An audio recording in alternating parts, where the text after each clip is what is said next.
40 గంటలుగా non stop IT సోదాలు మరో 48 గంటలు సాగే అవకాశం. తెలంగాణ మంత్రి మల్లారెడ్డి ఆయన బంధువుల ఇళ్లలో 8,80,00,000 నగదు సీజ్ చేశారు ఐటీ అధికారులు. మల్లారెడ్డి అల్లుడు రాజశేఖర్ రెడ్డి ఫారెన్ నుంచి రాగానే బ్యాంకు లాకర్లు ఓపెన్ చేయాలని డిసైడ్ అయ్యారు. మంత్రి మల్లారెడ్డి ఆస్తులపై నజర్ వేసిన ఐటీ శాఖ రెండో రోజు సోదాలు కొనసాగించింది. మల్లారెడ్డి ఆయన తనయులు, బంధువులు, సన్నిహితుల ఇల్లు, కార్యాలయాల్లో రేడ్స్ చేసింది. నిన్న ఇంటి గేటు దాటి బయటకు వచ్చిన మల్లారెడ్డి రెండు చేతులు పైకి లేపి చిరునవ్వు చిందించారు. కానీ ఇవాళ ఉదయం మాత్రం రాజకీయ కక్ష అంటూ ఓ రేంజ్ లో ఫైర్ అయ్యారు. అసలు కాలేజీకే రాలే కదా, అసలు నోట్లు పట్టుకుంటే కూడా కరోనా అని భయపడ్డారు కదా, అంతా ఆన్లైన్. 2 ఏళ్ళు అయితే ఆన్లైన్ నడిచింది కదా. నేను డబ్బుల ట్రాన్సాక్షన్ యాడ్ ఉంది, డొనేషన్ యాడ్కి వెళ్ళి వచ్చింది, యాడ్కెళ్ళి డబ్బులు వస్తాయి. ఎంత బదలాం చేసి పార్టీలు టీఆర్ఎస్ పార్టీలో నేను మంత్రి ఉన్నా అని చెప్పి రకరకాల బీజేపీ ప్రభుత్వం వీళ్ళందరూ కలిసి నన్ను మీద కుట్ర పన్ని ఈయన డ్యామేజ్ చేయాలి, ఈయన పేరు ప్రతిష్టను దిగజార్చాలి, ఈయన పెద్ద ఎత్తున మెంటలీగా ఈయన ఇచ్చేయాలి అని చెప్పి వాళ్ళు కక్షపూర్తంగా చేసిన చర్య.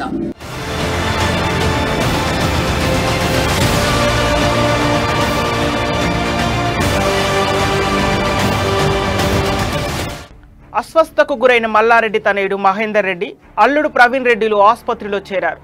ట్రీట్మెంట్ తర్వాత తిరిగి ఇంటికి తీసుకెళ్లి పలు డాక్యుమెంట్లకు సంబంధించిన వివరాలు అడిగి తెలుసుకున్నారు. రెండో రోజు సోదాలు 3 పరిణామాలు కీలకంగా మారాయి. మొదటిది ప్రీతిరెడ్డి ఐటీ అధికారుల పిలుపు. ప్రీతిరెడ్డి మల్లారెడ్డి కోడలు. ఆమెకు పిలుపు అందగానే ఓ బ్యాగుతో అధికారుల ఎదుట హాజరయ్యారు. అయితే ఆ బ్యాగులో ఏముంది అన్నది ఇంట్రెస్టింగ్గా మారింది. అలాగే మల్లారెడ్డి మనుమరాలు శ్రేయను బ్యాంకు తీసుకెళ్లడం కూడా చర్చనీయాంశంగా మారింది. ప్రీతి ఇప్పుడు ఇందాక మా బావగారికి మహేందర్ రెడ్డి గారికి పొద్దున్న 6:30కి చెస్ట్ పెయిన్తో రావడం ఇక్కడ జరిగింది. మా treating doctor Kabal Chawla sir చూశారు. There are mild ECG changes, chest పెయిన్తో రావడం జరిగింది. కానీ నౌ హీస్ టోటలీ ఫైన్, అంటే హీస్ ఫైన్. కొంచెం స్టేబుల్ ఉన్నాడు, టోటలీ ఫైన్ అన్నాడు, but he stable right now. And we're reviewing him. కొంచెం మానిటరింగ్ చేయాలి, ఆయనకి ఈసీజీ ఇంకా రిపీట్ చేస్తూ ఉండాలి, బ్లడ్ టెస్ట్ కూడా చేస్తూ ఉండాలి. కొంచెం మైల్డ్ చేంజెస్ ఉన్నాయి ఈసీజీ ఛాన్సెస్లో, but at the moment he is out of danger, he stable.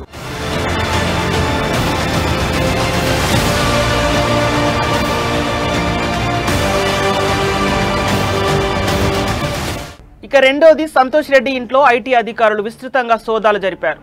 Santosh Reddy Mallareddy సమీప బంధువు. ఆయన ఇంట్లో ఏకంగా 4 కోట్ల రూపాయలకు పైగా నగదు స్వాధీనం చేసుకున్నారు. పలు డాక్యుమెంట్లను రిట్రీవ్ చేశారు.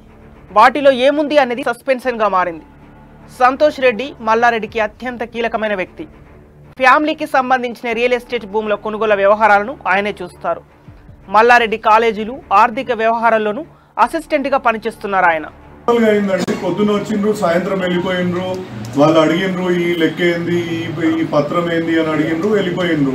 బట్ ఇది చూస్తుంటే ఏంటంటే ఇది ఒక మోటివేటెడ్ గా వచ్చినట్టు అనిపిస్తుంది. ఇంత మోటివేటెడ్ గా నేనైతే ఎప్పుడు చూడలే ఐటీ అధికారులని. విధంగా ప్రతి ఒక్కరిని ఇబ్బంది పెట్టడం. మీరు 75 సంవత్సరాలు పూర్తి చేసుకున్న పైబడిన మా తల్లిదండ్రులు, వాళ్ళని కూడా ఇబ్బంది పెట్టిందంటే ఒకసారి ఆలోచించండి. వాళ్ళని మా నాన్నని అక్కడికి, కాలేజ్కి, ఇంటికి నైట్ పూట 10 గంటలకు 11 గంటలకు పెద్ద మనుషులను కూడా చూడకుండా చేయడం అంటే ఇది మోటివేటెడ్గా అయింది అని అనుకోవడం తప్ప ఇంకేముంటుంది.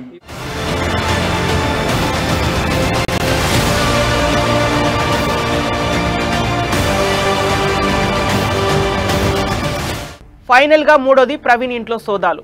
నిన్న ఇవాళ కూడా ఆయన నివాసంలో రైడ్స్ జరిగాయి. ఉదయం అస్వస్థతతో ఆసుపత్రిలో అడ్మిట్ అయ్యారు ఆయన. ట్రీట్మెంట్ అనంతరం ఇంటికి తీసుకెళ్లి పలు పత్రాలకు సంబంధించిన వివరాలు అడిగి తెలుసుకున్నారు. మల్లారెడ్డి యూనివర్సిటీకి సంబంధించిన అన్ని వ్యవహారాలు ప్రవీణ్ రెడ్డి చూస్తారు. ఆయన ఇంట్లో గంటల కొద్ది సోదాలు చేయడం వెనుక ఆంతర్యం ఏమిటన్నది తెలియాల్సి ఉంది.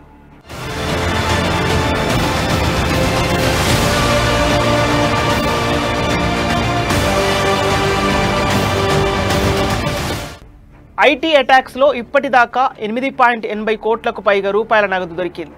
రియల్ ఎస్టేట్ వ్యాపారం, పన్ను ఎగవేత, మేనేజ్మెంట్ కోటా కింద సీట్ల అమ్మకాలకు సంబంధించిన ఆర్థిక లావాదేవీలపై ప్రధానంగా ఆరా తీస్తున్నట్టు తెలుస్తోంది.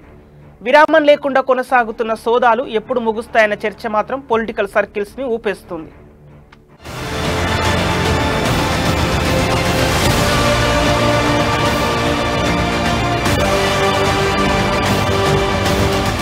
మంత్రి మల్లారెడ్డి ఆస్తులపై నజర్ వేసిన ఐటీ శాఖ రెండో రోజు సోదాలు కొనసాగించింది. మల్లారెడ్డి ఆయన తనయులు, బంధువులు, సన్నిహితుల ఇల్లు, కార్యాలయాల్లో రేడ్స్ చేసింది. నిన్న ఇంటి గేటు దాటి బయటకు వచ్చిన మల్లారెడ్డి రెండు చేతులు పైకి లేపి చిరునవ్వు చిందించారు. కానీ ఇవాళ ఉదయం మాత్రం రాజకీయ కక్ష అంటూ ఓ రేంజ్ లో ఫైర్ అయ్యారు. అసలు కాలేజీకే రాలే కదా, అసలు నోట్లు పట్టుకుంటే కూడా కరోనా అని భయపడ్డారు.